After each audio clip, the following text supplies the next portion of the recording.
जय श्री कृष्णा। इस वीडियो में आप वैशाख मास महात्म के छठे और सातवें अध्याय का पाठ सुन रहे हैं। वैशाख के महीने में वैशाख महात्म की कथाएं सुनना अति उत्तम माना गया है। तो आप छठे अध्याय का पाठ सुन रहे हैं। नारद जी बोले, हे राजन, वैशाख के महीने में मार्ग चलने से व्याकुल और प्यासे मनुष्यों को जो जल दान नहीं करते वो पक्षी की योनि पाते हैं। उदाहरण के लिए हम ब्राह्मण और घर की छिपकली का एक प्राचीन इतिहास कहते हैं। ये एक परम अद्भुत संवाद है, एक परम अद्भुत कथा है।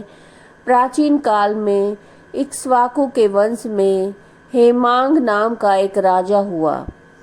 ब्राह्मणों का भक्त था और जितेंद्रिय था। पृथ्वी में जितने भी बालू के कण और समुद्र में जितने भी जल के बिंदु हैं, आकाश में जितने भी तारागण हैं, उतनी ही गौ उस राजा ने दान की और उसने बहुत से यज्ञ भी किए।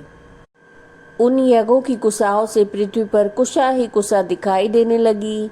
गो, भूमि, तिल और स्वर्ण दान से ब्राह्मणों को उसने प्रसन्न किया और कोई भी ऐसा दान नहीं था जो उसने ना किया हो। लेकिन सुख की इच्छा करने वाले उस राजा ने एक जल दान नहीं किया। बाकी सभी चीज़ों का दान किया, लेकिन जल दान नहीं किया। ब्रह्मपुत्र महात्मा वशिष्ठ जी ने उसे ज्ञान भी कराया कि जल दान करो, परंतु उसने दुर्बुद्धि और हेतुवाद से कहा कि जल तो बिना मूल्य मिलता है, इसे दान करने वाले को क्या फल मिलेगा। ऐसी अनेक बातें कही और ब्राह्मण को जल दान नहीं किया और कहने लगा कि अलभ्य वस्तु दान करने से पुण्य मिलता है और यही ठीक भी है। वह राजा लूले, लंगड़े, दरिद्र और जीविकाहीन ब्राह्मणों की सेवा तो करता था, लेकिन वेद पाठी, तत्वज्ञानी और ब्राह्मणवादियों की पूजा नहीं करता था। वह राजा कहा करता था कि विख्यात ब्राह्मणों की पूजा सेवा तो सब करते हैं, लेकिन अनाथ, बिना पढ़े लिखे, लूले लंगड़े ब्राह्मण और दरिद्रों की बड़ी दुर्गति है। इसलिए ऐसे ही लोग मेरी दया के पात्र हैं। इस प्रकार वह दुर्बुद्धि कुपात्रों को दान देता रहा। इस महादोष के कारण 3 जन्म तक उसे चातक की योनि मिली। फिर एक जन्म में गिद्ध बना और 7 जन्म तक कुत्ते की योनि में रहा। फिर वह राजा के घर छिपकली की योनि में जाकर रहा। उस राजा का नाम श्रुति कीर्ति था और मिथिलापुरी का वो राजा था।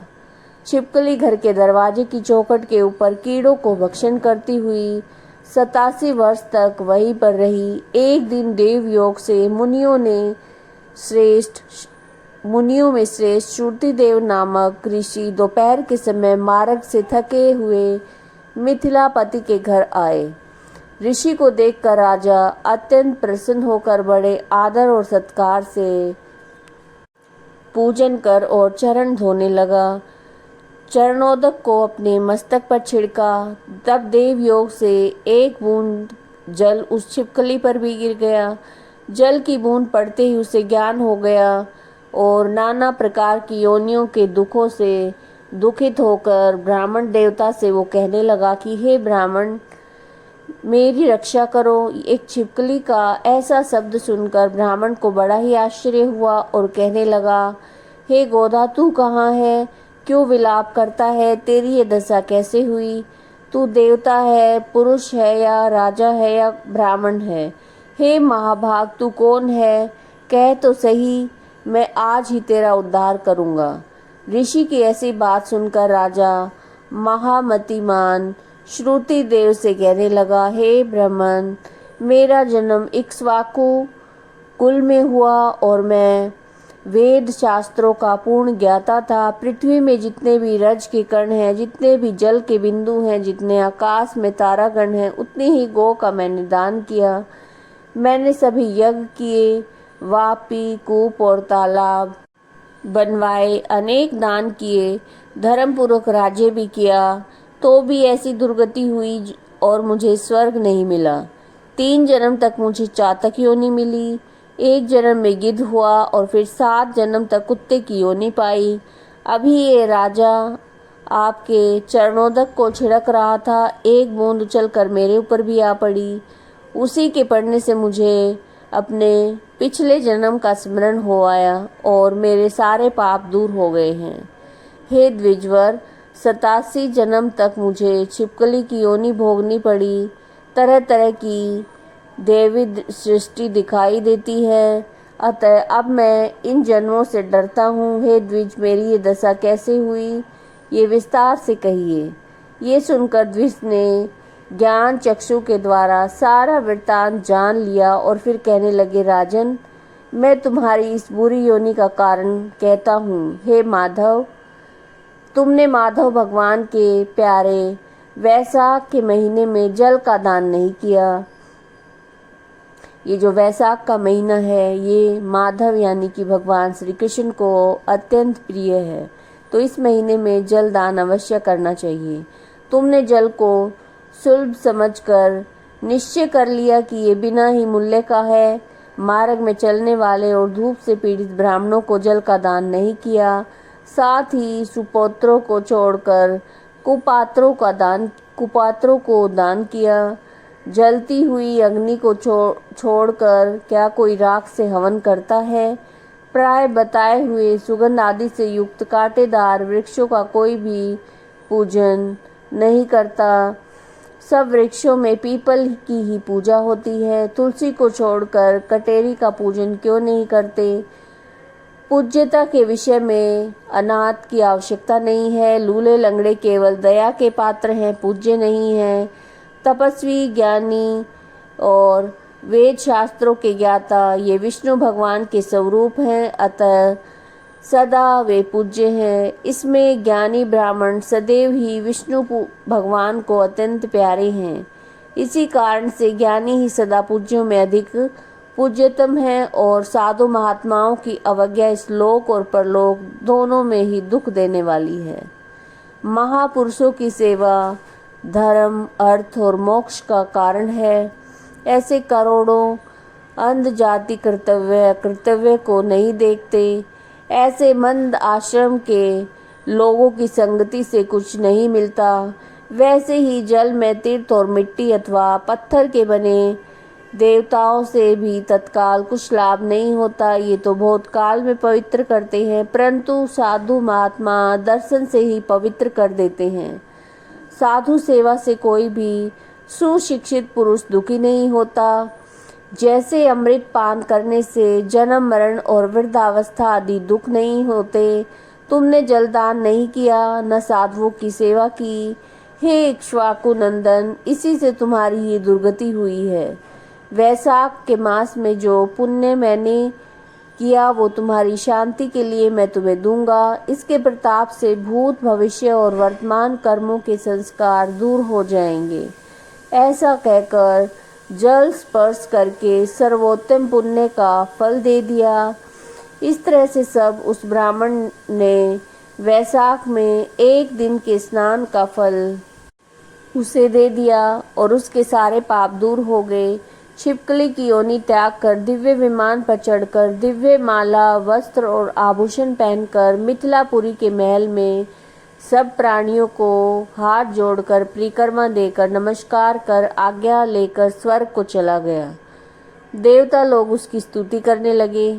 वहाँ 10,000 वर्ष तक अनेक भोगों का भोग करने के बाद इक्ष्वाकु के वंश में महाप्रभावशाली काकुत्स्थ नाम से पैदा हुआ और सप्तद्वीपवती पृथ्वी का पालन करता हुआ बड़ा साधु सेवी इंद्र का सखा विष्णु का अंश हुआ। तब वशिष्ठ जी ने वैशाख के मास में सब कर्तव्य धर्म सुनाए, जिनके करने से उसके सारे दुख दूर हो गए और दिव्य ज्ञान को पाकर विष्णु की सायुज्य मुक्ति को प्राप्त हुआ। इसलिए ये वैशाख संपूर्ण शुभ फलों को देने वाला है। इसमें जो भी मनुष्य यथोक्त धर्म करता है उसकी आयु और यश बढ़ता है, पाप दूर होते हैं, पुरुषार्थ चतुष्टय की प्राप्ति होती है, विष्णु भगवान प्रसन्न होते हैं। इसलिए ब्राह्मण, क्षत्रिय, वैश्य, शूद्र, ये चारों वर्ण, ब्रह्मचारी, गृहस्थ, वानप्रस्थ, संन्यास, चारों आश्रम वाले मनुष्यों को वैशाख मास में कहे हुए कर्म अवश्य करने चाहिए। ये आप वैशाख मास की कथा का छठा अध्याय सुन रहे थे। अब आप सातवां अध्याय सुनेंगे। श्री नारद जी बोले, मिथिलापुरी का धर्मात्मा राजा इस अद्भुत चरित्र को देखकर हाथ जोड़कर ब्राह्मण से कहने लगा, हे महात्मन, मैंने बड़ा अद्भुत और आश्चर्यमय चरित्र देखा, जिनके धर्म के प्रताप से इक्ष्वाकु वंश के राजा को मोक्ष पाया। कृपा करके इस धर्म को और विस्तार से मुझे सुनाइए। राजा के प्रश्न को सुनकर महात्मा श्रुतदेव राजा की प्रशंसा करते हुए बोले, हे सौम्य, शुभ भागवत धर्मों का वर्णन मैं तुम्हारे आगे करता हूँ। इनको जान लेने से प्राणी संसारिक जन्म आदि बंधनों से छूट जाता है और वैशाख में जो धर्म है, जैसे जल का घड़ा देना, प्याऊ लगाना, मार्ग में छाया करना, बावड़ी, कुआं, तालाब, धर्मशाला बनवाना और सूर्योदय से पहले प्रतिदिन स्नान करना, मधुसूदन भगवान का सुगंधित कोमल पुष्पों से पूजन करना, कथा सुनना और मार्ग में थके हुए को हवा करना, श्रम दूर करने वाला गोरस, गुड़ का शरबत पिलाना, जूता, खड़ाऊ, छतरी, पंखा, तिल, शहद, ईख, कपूर, कस्तूरी, चंदन और सुगंधित वस्तु, सैया, खाट, फल, दही, नैवेद्य आदि दान करना, गौओं को घास डालना, अन्न आदि का दान करना, शरीर पर तेल आदि मर्दन न करना, पत्ते पर भोजन करना, ये सब वैशाख के मास के उत्तम धर्म है। स्त्रियों को माधव भगवान का पूजन फूलों से करना चाहिए। ऐसा ना करने से पुत्र, आयु और पति सुख प्राप्त नहीं होता। वैशाख मास में जल और अन्न दान भूखे प्राणियों को अवश्य कराना चाहिए। न करने से पशु और पिशाच की योनि मिलती है। हे राजन, मैं अन्न दान न करने की अद्भुत कथा तुम्हें सुनाता हूँ। रेवा नदी के किनारे मेरे पिता पिशाच होकर भूख और प्यास के मारे शिथिल होने से उनकी क्षुधा और तृष्णा बढ़ गई। छायाहीन सेवल के वृक्ष के पास अन्न न मिलने के कारण अपना ही मांस खाने से कंठ के बीच में मांस खड़ा हो गया था। कंठ नली का छिद्र सूक्ष्म हो जाने से पीड़ा के कारण प्राण जाने का भय हुआ। कुआं, बावड़ी और शीतल जल को विष समझते थे। मैं गंगा यात्रा के निमित्त जा रहा था, तब मार्ग में देव योग से रेवा नदी के किनारे पहुंचा। वहां ये अद्भुत दृश्य देखा कि शाल्मली वृक्ष की जड़ में एक पिशाच भूखा प्यासा चिल्लाता हुआ अपना ही मांस खा रहा है। वो मुझे मारने को दौड़ा, परंतु मेरे तेज के मारे निहित हो गया। मेरे हृदय में दया उत्पन्न हुई। तब मैंने उसे कहा, डर मत, तू कौन है, जल्दी मुझे बता, तुझे कष्ट से मैं भी छुड़ा दूंगा। मेरे ऐसा कहने पर अपना पुत्र मुझे न जान कहने लगा, पहले मैं आनर देश में भूराख्य नगर में जन्मा था। मेरा नाम मैत्र था। संस्कृति गोत्र में मैं उत्पन्न हुआ था। तप, दान, विद्या, यज्ञ आदि में मेरी बड़ी निष्ठा थी। मैंने संपूर्ण विद्या पढ़ाई और संपूर्ण तीर्थों में स्नान किया। भिक्षा के लोभ से वैशाख मास में अन्न का दान नहीं किया। इससे विचार होता है, इसी कारण मुझे पिशाच योनि मिली है। मेरे घर पर श्रुतदेव नाम का पुत्र है, जो बड़ा ही ख्यातिवान है। इससे मेरी दशा कह देना कि तेरे पिता अन्न दान न करने से स्वर्ग नहीं गए हैं और नर्मदा नदी के तीर पर बड़ा दुखी होकर अपना ही मांस खाकर वृक्ष की जड़ में पिशाच बना बैठा है।